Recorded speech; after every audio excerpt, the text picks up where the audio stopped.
Hi hello friends, welcome back to media talks. நான் உங்கள் Mounika. So நிறைய பேர் ஒரு கமெண்ட்ஸ் வந்து பண்ணியிருந்தாங்க ஒரு விஷயத்தை காமனாக ஒவ்வொரு விதமாக ஒன்று பண்ணியிருந்தாங்க. மெயின் வந்து இது மாதிரி தான் இருந்துச்சு அந்த கமெண்ட்ஸோட மெயின் தீமு. என்ன அப்படின்னா, காவேரி வந்து பார்த்தீங்கன்னா நிவின் கிட்டே இந்த மாதிரி பிஹேவ் பண்ணல, அவங்க டச் பண்ணாத கூட அவங்க தள்ளி விட்டு போயிட்டாங்க. பட் விஜய் அந்த மாதிரி பண்ணலை. ஆக்சுவலாக அது நானுமே தப்புன்னு தான் சொன்னேன். விஜய் வந்து அதில் காவேரியை கை பிடிச்சிட்டு வந்தார் இல்லையா ஸ்டார்டிங்கில், வீட்டுக்கு போகலாம் அப்படின்னு சொல்லிட்டு. அதுக்கப்புறம் விஜய் வந்து வீட்டுக்குள்ளே போய்ட்டு திருப்பி அதே மாதிரி விஜய் அவங்க கிட்ட வரும்போது பிடிச்சி தள்ளிவிட்டு கோவமாக பேசிட்டு போவாங்க. அந்த மாதிரி ஏன் அன்னைக்கு வந்து ரியாக்ட் பண்ணல அப்படின்னு சொல்லி எனக்குமே அது வருத்தமாக தான் இருந்துச்சு. ஏன் இந்த மாதிரி டீம் பண்ணாங்க அப்படின்னு சொல்லிட்டு அதை வந்து அக்செப்ட் பண்ணிக்கிறேன். பட் அது விஜய் வந்து வெண்ணிலா கிட்ட நடந்துக்கிறதும் காவேரி நிவின் கிட்ட நடந்துக்கிறதுலையும் டிஃப்ரென்ஸ் நிறையவே இருக்கும். அதுக்கான ரீசனையும் நான் சொல்லிடுறேன். என்னோட புரிதல் படி நான் சொல்கிறேன். தப்பாக தான் அதுக்கும் முன்னாடியே மன்னிப்பும் கேட்குறேன். எனக்கு அப்படி தான் இதை இப்படி தான் நான் பார்க்குறேன். என்னோட விதமான பார்வை, ஓகேங்களா? நிறைய பேர் நிறைய விதமாக கமெண்ட் பண்ணுங்க. ஒவ்வொருத்தருக்கும் ஒவ்வொரு விதமான பார்வை இருக்கும், ஒவ்வொரு விதமான ஒப்பீனியன் இருக்கும். பட் என்னோட பாயிண்ட் ஆஃப் வியூ இதுதான் தோணுச்சு. உங்கள்கிட்ட நான் ஷேர் பண்ணேன். அது ரைட்டாக இருந்தால் ரைட்டு, தப்பாக இருந்தால் தப்பான்னு சொல்லுங்கள். ஆனால் என்னோட பாயிண்ட் ஆஃப் வியூ வந்து நானும் மாற்ற ட்ரை பண்ணுறேன். பிகாஸ் ஓகேங்களா, ஸோ என்ன அப்படின்னு பார்த்தீங்கன்னா, நிறைய பேர் நீங்கள் என்ன சொல்கிறீங்க, காவேரி வந்து பார்த்தீங்கன்னா நிவின் கிட்ட ரொம்ப ஸ்ட்ரிக்டாக வந்து அது தள்ளி இருக்காங்க, ஓகேங்களா? பட் ஆனால் விஜய் வந்து பார்த்தீங்கன்னா அது ஏன் பண்ணலை அப்படிங்கிற மாதிரி சொல்லுங்க. விஜய் பண்ண ஒரு விஷயம் வந்து அவங்க வந்து ஹக் பண்ணும்போது தட்டி விடாமல் இருந்தது மிகப்பெரிய தவறு. அது நானுமே அக்செப்ட் பண்ணிக்கிறேன். தவறு தான், அது மாற்ற முடியாது. பட் ரெண்டு பேரோட லவ் ஸ்டோரியுமே டிஃப்ரெண்ட். நிவின் காவேரியோட லவ் ஸ்டோரி டிஃப்ரெண்ட், விஜய் வெண்ணிலாவோட லவ் ஸ்டோரி டிஃப்ரெண்ட். அதாவது நம்ம கையில் விரல்கள் எப்படி ஒன்றா இல்லையோ அதேமாதிரி அவங்களோட life story and love story, அவங்க பிரிஞ்ச விதங்கள் எல்லாமே டிஃப்ரெண்ட். காவேரி நிவின் அவங்கள ஃபஸ்ட்டு பேசலாம். காவேரி நிவின் வந்து பார்த்திங்கன்னா லவ் பண்ணுவாங்க. ஸோ நிவின் வீட்டில் டார்ச்சர் பண்ணி ராகினியை வந்து நிச்சயதார்த்தம் வரைக்கும் கொண்டு போவாங்க. அப்போ அவங்க ஃபேமிலிக்கு பயந்து அவங்க ஃபேமிலிக்கிட்ட எதுவும் பண்ண முடியாமல் அவர் நிச்சயதார்த்த மேடையிலும் இருப்பார், மனமேடையிலும் உட்காந்துருப்பார். அந்த இடத்துல ஒரு பொண்ணா ஒரு எந்த லெவலுக்கு உங்களுக்கு ஹர்ட்டாக இருக்கும். அவங்க பிரிஞ்ச தருணம் வேறு மாதிரி, அது வேறு ஸ்டோரி, ஓகேங்களா?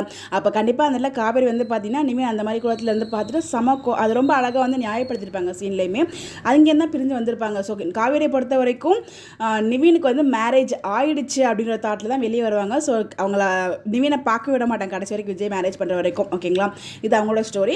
அதுக்கப்புறம் தான் வந்து வேறு வழி இல்லாமல் அவங்க வந்து ஒரு ரீசனால விஜய் கல்யாணம் பண்ணிப்பாங்க. அதாவது ஸ்டோரியாக அதுதான் மூவ் பண்ணியிருக்காங்க. அது அப்படியே இந்த பக்கம் பார்த்தோன்னா விஜயும் வெண்ணிலாவும் அவங்க ரொம்ப சின்சியராக லவ் பண்ணாங்க. மேரேஜ் வரைக்கும் ரெண்டு பேருக்கும் சேர்ந்தே பிளான் பண்ணாங்க. இவங்க ரெண்டு பேருக்குள்ள எந்த ஒரு மிஸ் அண்டர்ஸ்டாண்டிங்கும் இல்லை, ஓகேங்களா?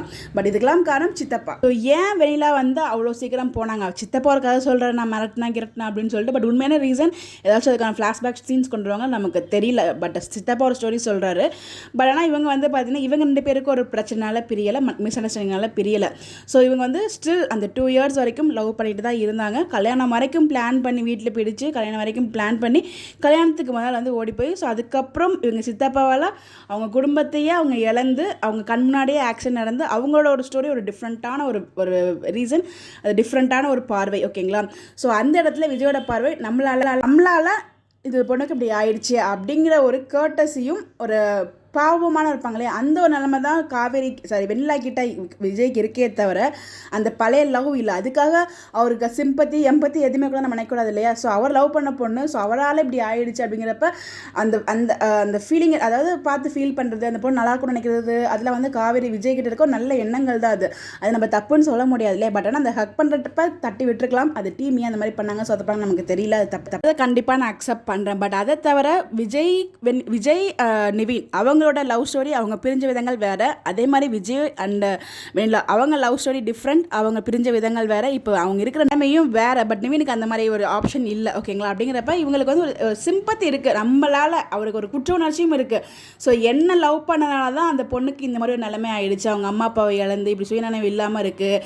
ஸோ இது வந்து அந்த பொண்ணை நம்ம க்யூர் பண்ணி நல்லபடியாக அனுப்பிக்கணும். எந்த பிரச்சனையும் இல்லாமல் நம்ம லைஃபே அவங்ககிட்ட சொல்லணும்.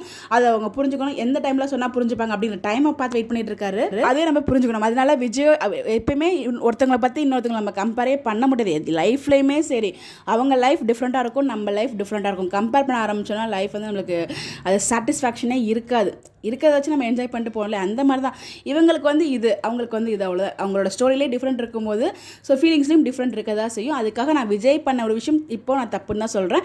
வெண்ணிலாவுக்கு நல்லது நினைக்கிறது நான் தப்புன்னு சொல்ல மாட்டேன். பட் வெண்ணிலா ஹக் பண்ணும்போது அவர் தட்டி விடாமல் இருந்தது மிகப்பெரிய தப்பு தான்.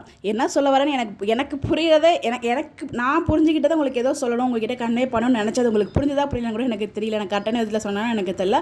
நான் புரிஞ்சுக்கிட்டதே ஏதோ உங்ககிட்ட பேசியிருக்கேன். ஸோ உங்களுக்கு என்ன தோணுது அப்படிங்கிறது மறக்காமல் கமெண்ட்டில் ஷேர் பண்ணுங்கள். அது தப்பாக இருந்தாலும் தயவுசெய்து நீங்கள் நான் பேசியிருக்க தப்புனாலும் தப்புன்னு சொல்லுங்கள். ஏன்னா எல்லாரோட பாயிண்ட் ஆஃப் வியூமே டிஃப்ரெண்ட்டாக இருக்கும். அது மாதிரி எல்லாருக்குமே இப்படி தான் இருக்கணும்னு நம்ம சொல்ல முடியாது. ஒவ்வொருத்தரோட பார்வையில் தான் இருக்குது அவங்களோட திங்கிங் எப்படி இருக்குது அப்படின்னு சொல்லிட்டு. நான் அவங்களோட லவ் அண்ட் செப்பரேஷன்ஸ் இப்போ கரண்ட் ட்ராக்கில் போய்ட்டு எல்லாமே எனக்கு பாயிண்ட் ஆஃப் வியூ இப்படி தான் இருக்குது. அது கூட நான் ஷேர் பண்ண நினச்சேன். உங்களுக்கு எப்படி இருக்குது? ஸோ இது ஓகேவா இல்லை தப்பான்னு சொல்லி உங்களுக்கு கற்றுக்கலாம் மறக்காமல் கமெண்ட்டில் ஷேர் பண்ணுங்கள். உங்களுக்கு ஏதாவது ஒரு கொஸ்டின்ஸ் இருக்குது, மாதிரி ஏதாவது பாயிண்ட்ஸ் எதுவும் டிஸ்கஸ் பண்ணணும் அப்படின்னா மறக்காமல் கமெண்ட்டில் ஷேர் பண்ணுங்கள். நம்ம இதே மாதிரி டிஸ்கஸ் பண்ணோம். இந்த மாதிரி அப்படியே தெரிஞ்சுக்க நம்மளோட சேனலை ஃபாலோ பண்ணிக்கணும்.